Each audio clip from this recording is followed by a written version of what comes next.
Hello বন্ধুরা, welcome back to our channel. এই দেখেন, আজকে আমি রান্না করব পাতলা ডাল। এর আগে তো আপনাদেরকে আমি ঘন ডাল রান্না করা দেখিয়েছি। আজকে দেখাবো পাতলা ডাল রান্না করা।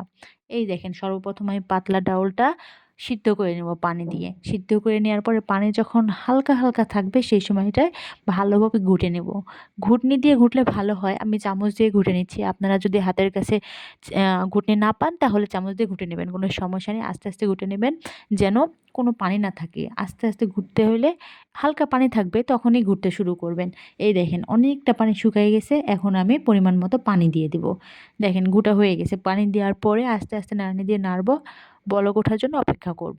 তারপরে কাঁচা মরিচ কেটে দিয়ে দিব। চুলার আঁচটা অবশ্যই মিডিয়াম হাই রাখবেন, খুব হাই রাখার দরকার নেই।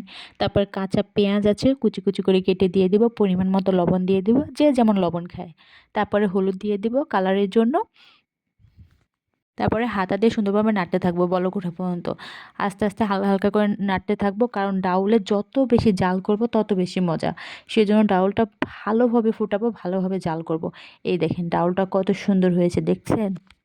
এখন ডাউল রান্না তো হয়েছে, কিন্তু ডাউলে তো ফোড়ন লাগবে। সেজন্য পেঁয়াজ রসুন ভালোভাবে টেলে নেব।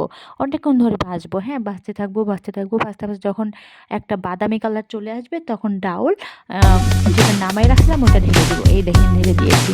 ডাউলের দেখছেন দেখছেন ডাউলের রংটা কত সুন্দর চলে আসছে। লাস্ট পর্যায়ে ধনিয়া পাতা কুচি কুচি করে রাখলাম, ওটা দিয়ে দেবো।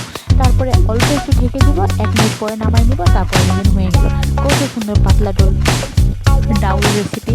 আপনারা অবশ্যই বাসায় ট্রাই করে দেখবেন। ধন্যবাদ সবাই বন্ধুরা, আমার চ্যানেলটা অবশ্যই সাবস্ক্রাইব করবেন, পাশে থাকবেন।